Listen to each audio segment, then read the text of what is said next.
Bueno, muy bien, aquí estamos comenzando la clase octava y la última clase ya del Antiedipo de Deleuze y Guattari en curso virtual. Vamos directamente a lo que tenemos que analizar porque es bastante material y quiero hacer una buena conclusión sobre el curso, así que la clase octava es obviamente sobre el capítulo cuarto, introducción al esquizoanálisis y sobre todo a lo que Deleuze y Guattari llaman primera y segunda tarea positiva del esquizoanálisis, que es primera y segunda tarea positiva. Bien, de acuerdo a Deleuze y Guattari, el esquizoanálisis tiene dos tareas positivas por delante. Estas dos tareas nos otorgan pistas para actividades concretas en términos éticos y políticos. ¿Cuáles son? Estas son dos. Vamos a los bifes, entre comillas, sí. Ya queda claro el análisis que hicimos durante todo el curso. ¿Cuáles serían las tareas? ¿Cuáles serían los usos concretos si es que los hay? Los hay. La primera tarea positiva consiste en concebir al esquizoanalista como un mecánico, como vimos la clase pasada, de micromultiplicidades, vale decir, su objetivo será quitar el deseo de su descompostura, desbloquear la represión de las máquinas deseantes. Eso es un avance, ya digo, entender el analista como un mecánico que describe o que tiene que dar cuenta de cómo funciona algo y no interpretarlo, no es menor. Eso no es menor, ya es una visión funcionalista y no interpretativa. Para desbloquear la represión de las máquinas deseantes. Esa es la primera tarea positiva. La idea de ser un mecánico o pensar el esquizoanálisis como una suerte de micromecánica, de multiplicidades deseantes.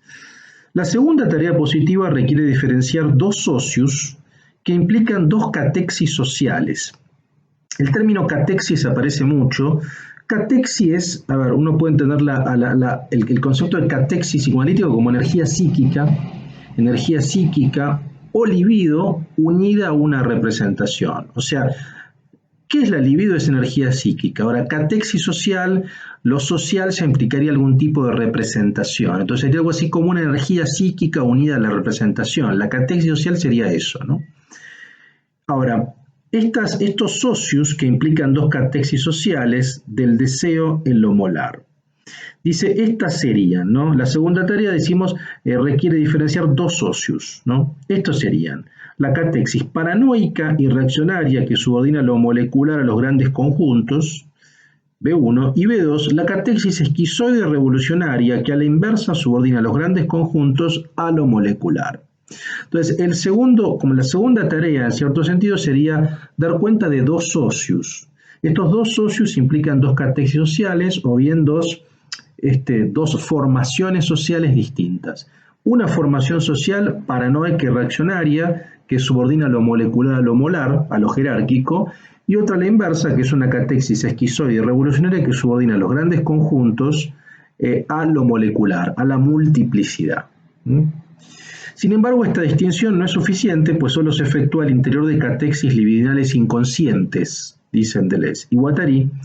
El plano del inconsciente debe ser recuperado por la catexis preconsciente social y moral.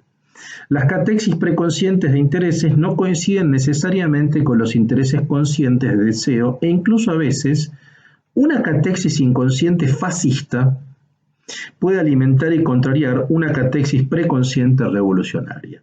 Acá es interesante porque ya incorporan Deleuze y Guattari estos niveles de, obviamente, inconsciente, preconsciente, consciente. Pero a ver, vamos paso por paso. La primera tarea que da claro es la figura del mecánico y del esquizoanálisis como una micromecánica. La segunda tarea requiere diferenciar socios, por lo menos dos socios. ¿Qué es un socius? Es una formación social que da cuenta de una catexis social, es decir, una energía psíquica representada desde el punto de vista social, bien, por una catexis paranoica y reaccionaria, es decir, conservadora, o una esquizoide revolucionaria, es decir, la que es afín al esquizoanálisis.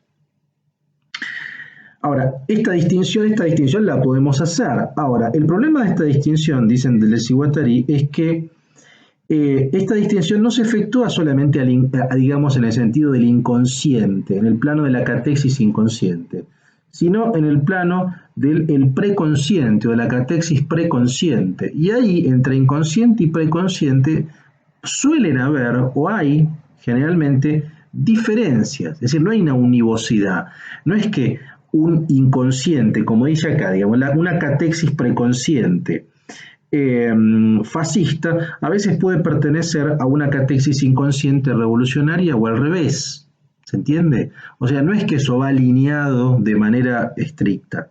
Entonces, lo que el esquizoanálisis debería hacer es primero dar cuenta de, bueno, cómo funcionan, como un mecánico, esos niveles, el nivel del inconsciente y el nivel del preconsciente, ¿no?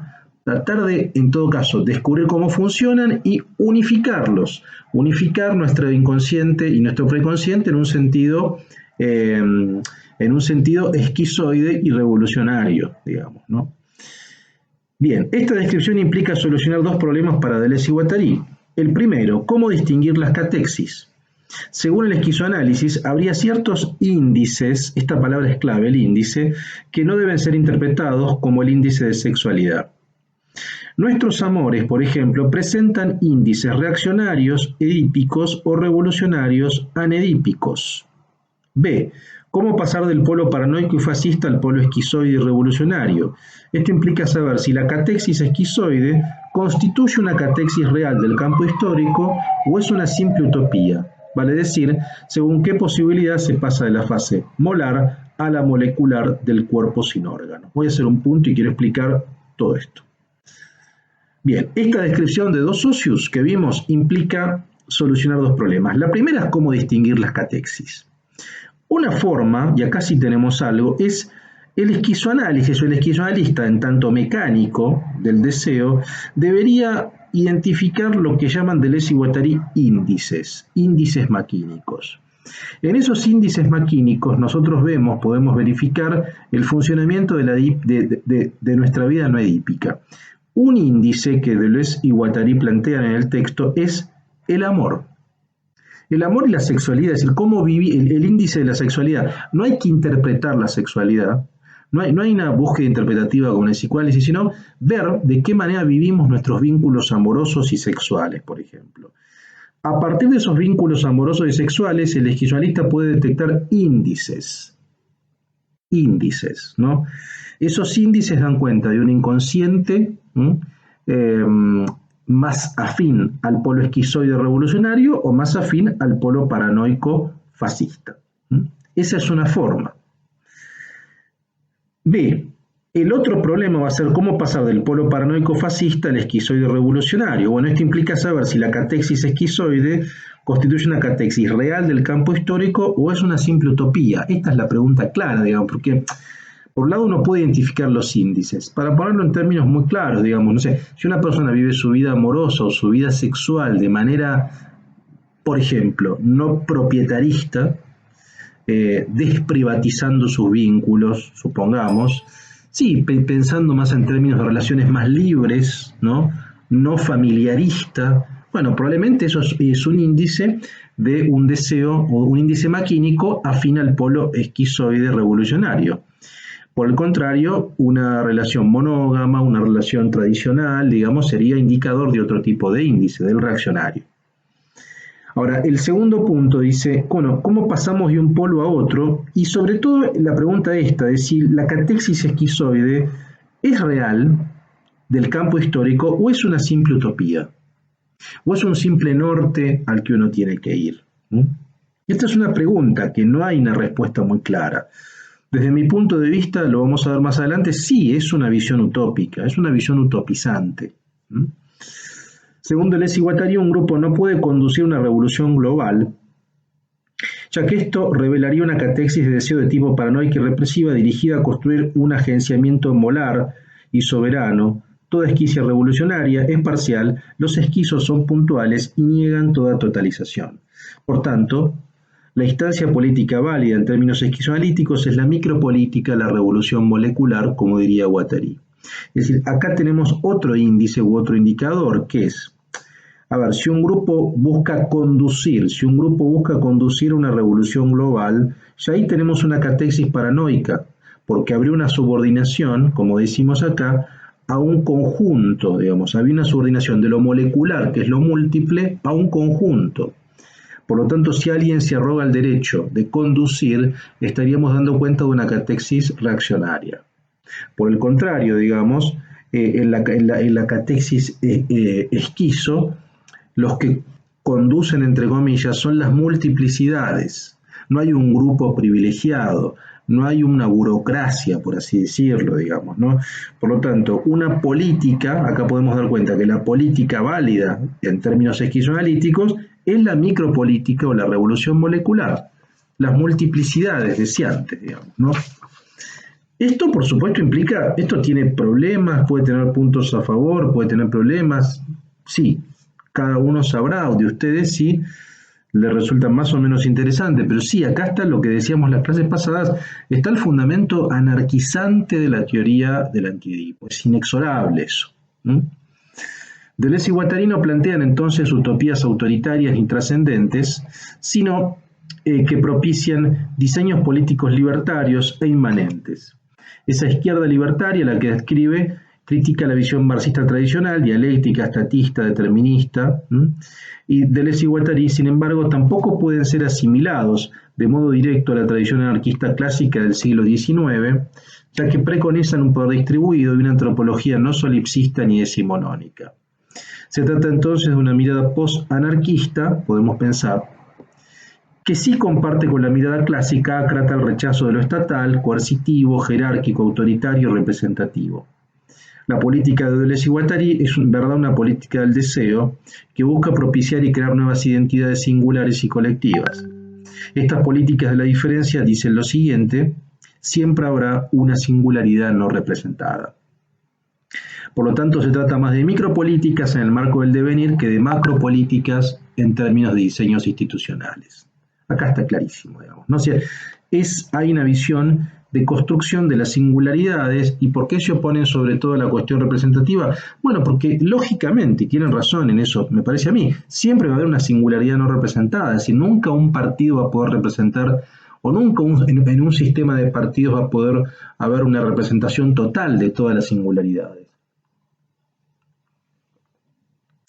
La libertad para Deleuze y Guattari no se ciña a la mirada liberal clásica, negativa, en el sentido de no intervención sobre el cuerpo, el mercado y la propiedad, tampoco positiva en el sentido de control de la propia vida, sino en tanto proceso de transformación del sujeto, de la singularidad y lo colectivo. La libertad para Deleuze y Guattari implica transgredir los límites, romper con la identidad del yo cristalizado y pasado, redistribuir el deseo, dejar atrás fundamentos solipsistas, cartesianos y representativos. En definitiva, la libertad es vista como una autocreación. Al ser el Estado una máquina de captura y el capitalismo no poder pensarse por fuera del mismo, esto determina que no hay capitalismo que no sea estatista, es decir, en tanto axiomatiza y regula o reterritorializa los flujos de capital. ¿Qué hacer para Deleuze y Guattari? No controlar ni poner límites, sino llevar al máximo la descodificación y desterritorialización para permitir aflorar esas máquinas de fuga, esas singularidades no representadas. Esas líneas de fuga, esas singularidades no representadas, esos flujos que escapan son potencialmente resistentes. Esto es lo que decíamos la clase pasada. La hipótesis aceleracionista consiste en eso, digamos, en acelerar el proceso para impedir que el capitalismo pueda desplazar el límite y axiomatice. Si aceleramos el proceso, quizá, probablemente es una hipótesis, el capitalismo nunca pueda o tenga fugas reales. Es decir, esas fugas que produce, pero que termine incorporando, bueno, si radicalizamos el proceso probablemente no dé abasto para axiomatizar y tengamos fugas por todos lados. Esta es la hipótesis aceleracionista. Por tanto, la filosofía política de Deleuze y Guattari es compleja, ambigua y permite lecturas diversas, intracapitalistas. Una lectura que yo podría llamar intracapitalista puede ser esta, es decir, una superación del capitalismo por el capitalismo mismo. Anticapitalistas, que son las posiciones obviamente que objetan radicalmente todo, pero no hay una alternativa muy visible. Aceleracionistas, que tienen que ver con esto, o hasta anarcocapitalistas, en el sentido de que hay lecturas que dicen que, bueno, ese aceleracionismo de las líneas de fuga sería una suerte de capitalismo no estatista. Sería una suerte de capitalismo no estatista. Bueno, también hay posibles lecturas. En rigor, más que especular sobre esto, porque en definitiva todas estas posiciones son utópicas, realmente nada de esto sucedió. Sí, lo que me parece que es interesante, ¿no?, es hablar de devenir revolucionario y no de revolución, ¿no? El proceso de devenir revolucionario y de modificación de las subjetividades sí me parece que es interesante y sí aparece vinculado sobre todo, no desligado de la esfera estatal, porque eso no sucede, pero sí se puede ver esa construcción. Entonces todo se basa en una tensión irreductible, digamos, flujos descodificados que evaden la axiomática del capital y llegan al límite absoluto que es la esquizofrenia, versus flujos descodificados que entran en la axiomática del capital y tocan el límite relativo del capitalismo. En este sentido es que vemos que la política del deseo se estimula, que se estimula implica acelerar el proceso a través de devenires que siempre son minoritarios, ¿no? Este es el punto. Entonces, todas las interpretaciones que son interesantes, de todo tipo, me parece que no terminan de caer sino en esta lógica, que es una lógica utópica. Ahora, sí podemos hablar de acciones tácticas y estrategias completas, que son concretas. Por ejemplo, que vamos a profundizar ahora, el tema de los índices, el tema de los índices en el amor, por ejemplo, el tema del devenir revolucionario, de la singularidad, son cosas que sí se pueden ver hasta en la vida cotidiana, me parece, ¿no? Bueno, vamos a leer algunas cuestiones. Dice lo siguiente, en la página 350, dice lo siguiente: sin embargo, al contrario del esquizoanálisis, que cae en la trampa haciendo caer el inconsciente en su trampa, el esquizoanálisis sigue las líneas de fuga y los índices maquínicos hasta las máquinas deseantes. Si lo esencial de la tarea destructiva radicaba en deshacer la trampa edípica de la represión propiamente dicha, lo esencial de la primera tarea positiva radica en asegurar la conversión maquínica de la represión originaria. Ahí también de modo variable y adaptado, es decir, deshacer el bloqueo o la coincidencia sobre la que descansa la represión propiamente dicha. En condiciones de funcionamiento real, asegurar este funcionamiento en las formas de atracción y de la producción de intensidades. Bien, entonces dice, no hay máquinas deseantes que existan fuera de las máquinas sociales que forman a gran escala, y no hay máquinas sociales y las deseantes que las pueblan a gran escala. Esto queda claro. Además, no hay cadena molecular que no intercepte y no reproduzca bloques enteros de código o de axiomáticas molares. Es decir, lo que queremos decir es que no hay máquina deseante sin socios. La máquina deseante no se puede saber. A ver, cuando hablamos de máquina deseante hablamos de el inconsciente inserto en la sociedad, el deseo inserto en el campo social, no privatizado, ¿no? Entonces no se pueden dar.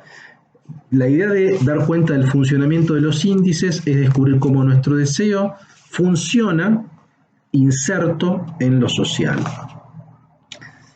Bien, en la página 360 dice lo siguiente. Esto es importante. Parece que 361 mejor. Parece que el esquizoanálisis no pueda disponer más que de índices maquínicos, para desembrollar al nivel de los grupos o de los individuos, la catexis libidinal del campo social. Ahora bien, en este aspecto, la sexualidad constituye los índices. No es que la capacidad revolucionaria se juzgue por los objetos, los fines y las fuentes, las pulsiones sexuales. De seguro las perversiones e incluso la emancipación sexual no proporcionan ningún privilegio. Es mentira pretender liberar la sexualidad y reclamar para ella derechos sobre su objeto, el fin y la fuente, si se mantienen los flujos correspondientes en los límites de un código edípico. Por ejemplo, ningún frente homosexual es posible en tanto que la homosexualidad es captada a una relación de disyunción exclusiva con la heterosexualidad, que las refiere ambas a un origen edípico y castrador común, encargada de asegurar tan solo su diferenciación en dos series no comunicantes. Este es un buen ejemplo de la tarea esquizoanalítica de leer los índices maquínicos. Como bien dice acá Deleuze y Guattari. Uno podría decir, bueno, ¿un índice es tener una vida sexual libre y ser homosexual? No. ¿Por qué? Esto lo decía en el año 72, digamos, ¿no? Donde la homosexualidad todavía era vista de manera mucho más subversiva. Hoy ya probablemente en muchas sociedades no lo es. ¿Pero por qué? Depende de cómo entendamos la homosexualidad. Si construimos un frente homosexual de manera que sea desde una disyunción exclusiva con la heterosexualidad, es decir, a partir de un uso ilegítimo, es decir, edípico de la síntesis disyuntiva de registro, bueno, ahí no hay nada liberador, porque estamos leyendo la homosexualidad en términos edípicos. Ahora, por el contrario, si tenemos una lectura, un uso legítimo de la síntesis disyuntiva de registro, ahí ya sí, vamos a pensar la homosexualidad no de modo excluyente con la heterosexualidad, sino dando cuenta de esta naturaleza transexuada que planteamos en las primeras clases. Entonces, un índice maquínico sería, por ejemplo, esto. La vida libre depende qué entendamos por libre. Si entendemos disyunciones excluyentes, ¿no?, conexiones globales y específicas, esos son usos ilegítimos y per se la homosexualidad no es revolucionaria. Depende del uso ilegítimo o legítimo. Estos son los índices que quería marcar. Página 362. La diferencia fundamental entre el psicoanálisis y el esquizoanálisis es la siguiente. El esquizoanálisis llega a un inconsciente no figurativo y no simbólico. Mero figural abstracto en el sentido en que se habla de una pintura abstracta, flujos esquicias y real deseo. ¿Qué hace el psicoanálisis en primer lugar? ¿Qué hace Freud? Sino mantener la sexualidad bajo el yugo mortífero del secretito, a pesar de encontrar un medio médico para volverlo público, de convertirlo en el secreto del Edipo analítico. Bueno, esto es algo que ya mencionamos bastante, no quiero volver sobre esto. Quiero volver sobre el tema de los índices, que entendamos bien cómo opera el mecánico esquizoanalista, la micromecánica del esquizoanálisis.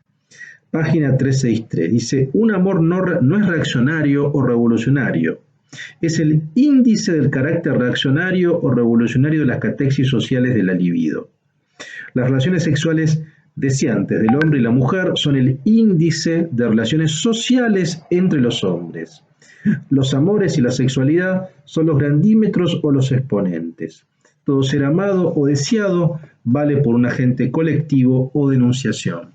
Acá tenemos, si pensamos que la máquina deseante no se puede disociar de la máquina social, como bien dice Deleuze y Guattari, las relaciones sexuales deseantes del hombre y la mujer son índices de relaciones sociales. Es decir, la vida sexual y amorosa de cada uno es un índice de la vida social. No se puede disociar, ¿no? Por lo tanto, dice, un amor no es reaccionario o revolucionario, es el índice del carácter reaccionario o revolucionario de la catexis social. El amor es un índice, el amor en sí no es reaccionario o revolucionario, es un índice de la catexis social. Ese es el punto. Ahí vemos, eso es lo que el esquizoanalista tiene que tratar de detectar, digamos, ¿no? Sigo un poco más, página 372. Dice, de tal modo que no hay esquizoanálisis que no mezcle sus tareas positivas con la destructiva, constante de disolver al yo llamado normal.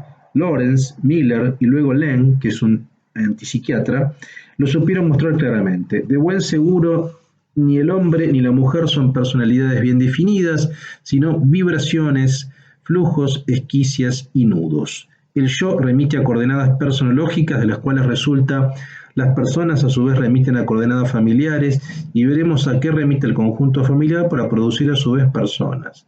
La tarea del esquizoanálisis consiste en deshacer incansablemente los yos y sus presupuestos, en liberar las singularidades prepersonales que encierran y reprimen, en hacer correr los flujos que serían capaces de emitir, en recibir e interceptar, en establecer siempre más lejos y más hábilmente las esquicias y los cortes muy por debajo de las condiciones de identidad, en montar las máquinas deseantes que recortan a cada uno, pues cada uno es un grupúsculo y debe vivir de ese modo.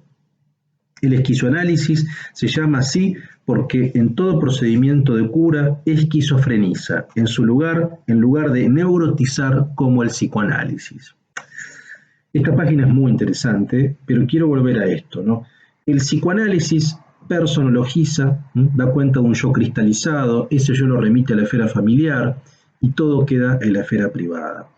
El esquizoanálisis, por el contrario, deshace el yo Deshace el yo, y si deshace el yo, deshace los presupuestos familiaristas por añadidura.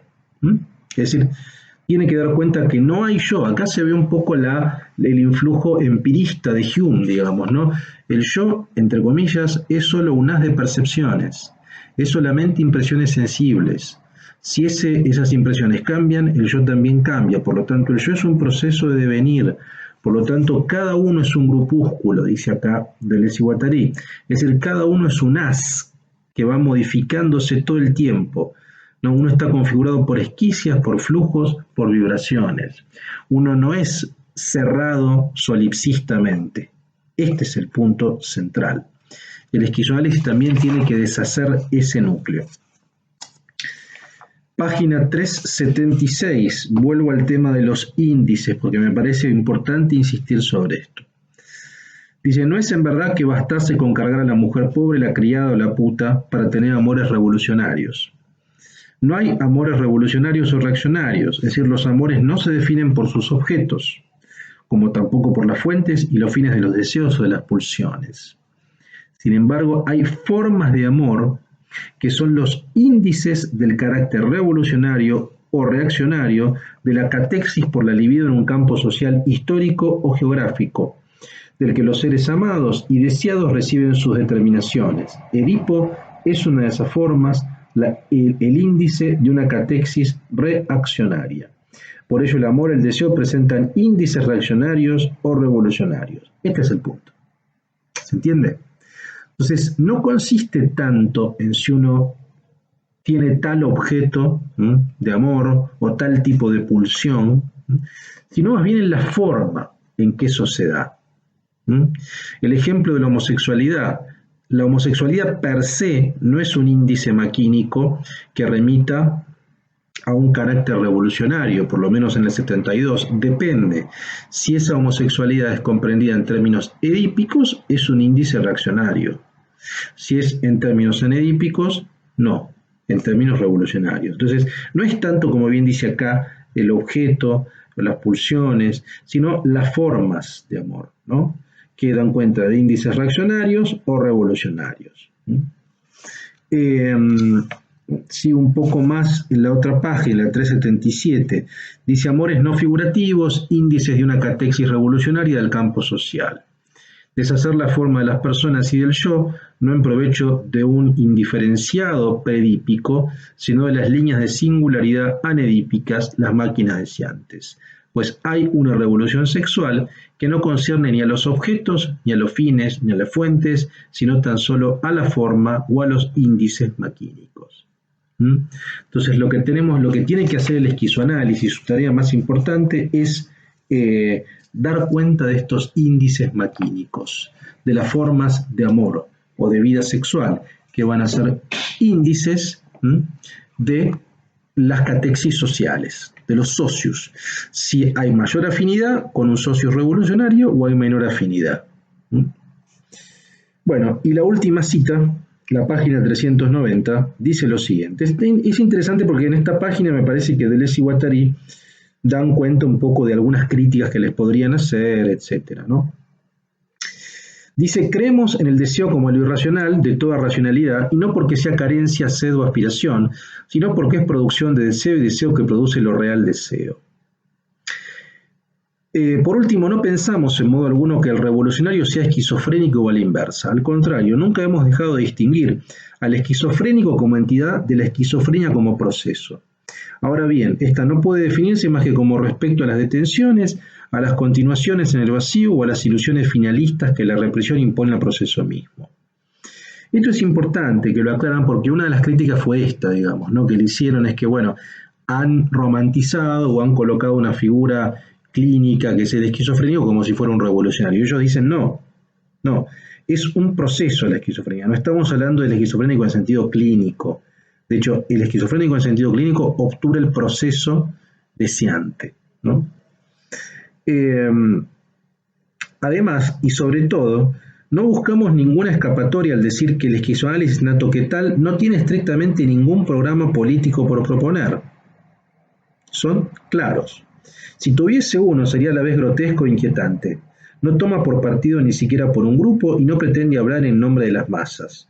No podemos considerar que se elabore un programa político en el marco del esquizoanálisis. Por último, es algo que no pretende hablar en nombre de cualquier cosa, ni siquiera y sobre todo en nombre del psicoanálisis. Nada más que impresiones, impresión de que algo anda mal en el psicoanálisis y que algo anda mal desde el principio. Todavía somos demasiado competentes, querríamos hablar en nombre de una incompetencia absoluta.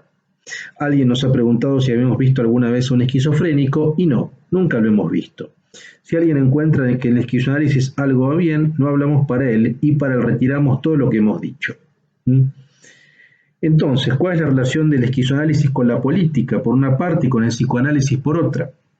Todo gira alrededor de las máquinas deseantes y de la producción de deseo. El esquizoanálisis, en tanto que tal, no plantea el problema de la naturaleza del socius que debe surgir de la revolución. No pretende en modo alguno equivaler a la revolución misma.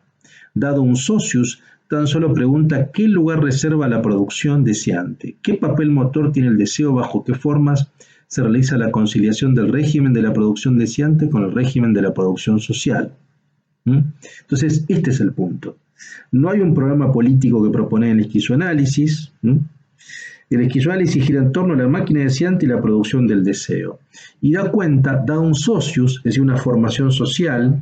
Aquí analiza tres, la primitiva, la despótica y la capitalista. ¿Qué lugar tiene la máquina deseante o qué lugar tiene el deseo, digamos, bajo ese socius? Y en todo caso, ¿qué grado de afinidad o de no afinidad tiene ese socius, esa sociedad, esa formación social con un deseo productivo, con un deseo más libre, en definitiva? Si hay mayor o menor grado de afinidad.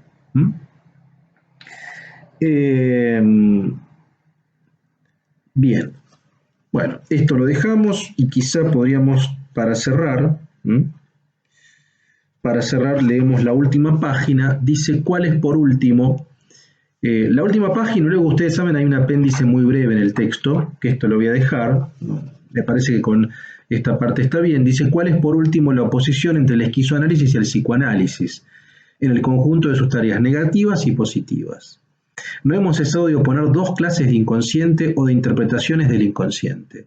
Esto es un buen resumen, ¿no? Me parece. Una esquizoanalítica, la otra psicoanalítica. Una esquizofrénica, la otra neurótico-edípica. Una abstracta y no figurativa y la otra imaginaria, pero también una realmente concreta y la otra simbólica. Una maquínica y la otra estructural. Una molecular, micropsíquica y micrológica, la otra molar y estadística. Una material y la otra ideológica, una productiva y la otra expresiva. Hemos visto cómo la tarea negativa del esquizoanálisis debía ser violenta y brutal: desfamiliarizar, desedipizar, descastrar, desfalizar, deshacer teatro, sueño y fantasma, descodificar, desterritorializar, un horroroso raspado, una actividad malévola. Pero todo se realiza al mismo tiempo. Pues al mismo tiempo el proceso se libera, proceso de la producción deseante, siguiendo sus líneas de fuga moleculares que ya definen la tarea mecánica del esquizoanalista. Realizar el proceso, no detenerlo, ni hacerlo girar en el vacío, ni darle una finalidad. Nunca se irá bastante lejos en la desterritorialización, en la descodificación de los flujos, ¿no? Bueno, me parece que acá, que con esto cierra muy bien el texto y queda muy clara la división entre esquizoanálisis y psicoanálisis en relación con las tareas, ¿no? Bueno, finalmente, y ya con esto para cerrar la clase y el curso, finalmente, espero que les haya resultado nutritivo este recorrido. Espero que estas clases ayuden a leer un texto que yo sé que es un texto complejo por su vocabulario, por la cantidad de conocimientos del marco analítico, del marxismo y de diferentes filosofías que da por entendido. Mi idea es proporcionar estas herramientas para que puedan leer íntegramente el libro. Si eso logramos, tarea cumplida. Creo que sí, creo que queda claro. Y finalmente, obviamente, es un texto que tiene un trasfondo utópico, como bien lo dicen, que no es un programa político directo, que al plantear esta prioridad de lo molecular sobre lo molar, el elemento estatal va a quedar de lado, y es algo que Deleuze y Guattari son conscientes de los problemas que tiene el Antiedipo y lo van a retomar y lo van a reconstruir en cierto modo en 1000 mesetas, que es una continuación que publican en 1980, donde van a revisar sobre todo esta oposición molar-molecular, van a añadir algunos conceptos como máquina de guerra, etc. Y van a tener una visión un poco más pragmática y no tan utopizante o no tan utópica. Así todo, yo creo que el Antiedipo tiene una fuerte actualidad. A mi juicio, lo que es la actualidad del Antiedipo es pensar esto, pensar el deseo inserto en lo social. Eso me sigue pareciendo algo muy interesante. Y las críticas a la visión representativa y de la carencia del deseo en la visión psicoanalítica ortodoxa me sigue pareciendo una visión válida, una crítica tremendamente válida. No sé si las tareas positivas son tareas realizables. Yo soy un profesor de filosofía, no soy un psicoanalista, no sé si puede haber realmente una clínica esquizoanalítica, sé que hay intentos, sé que los hubo, no sé cómo funcionan realmente, pero sí me parece que es algo positivo y es algo interesante pensar el deseo desde la experimentación material empírica y no desde una esfera meramente interpretativa. Eso creo que el deseo se descubre en la experiencia y no en un diván. Me parece que esa es un poco la idea que está por detrás del Antiedipo. Bueno, los invito a que cada uno haga su devolución en el foro interactivo, y también como cierre los quiero invitar a todos y a todas. A partir del 24 de abril voy a dar otro curso virtual que es una introducción a la filosofía de Michel Foucault. Vamos a leer 8 textos, vamos a leer 6 libros, voy a introducir 6 libros y 2 cursos del Collège de France. La idea es presentar la filosofía de Foucault para quien la ha leído de manera dispersa, para quien lo ha leído poco o lo ha leído de manera muy desordenada. Bueno, introducir las principales invariantes en 3 ejes: los discursos, los poderes y las prácticas, o el saber, el poder y la ética en Foucault. Así que los invito a todos y a todas a que se inscriban si les interesa en Cursa Virtual. A partir del 24 de abril comenzamos a analizar y a transitar la filosofía de Michel Foucault. Bueno, sin más, los dejo y estamos viéndonos en cualquier momento. Un gran abrazo a todos y a todas.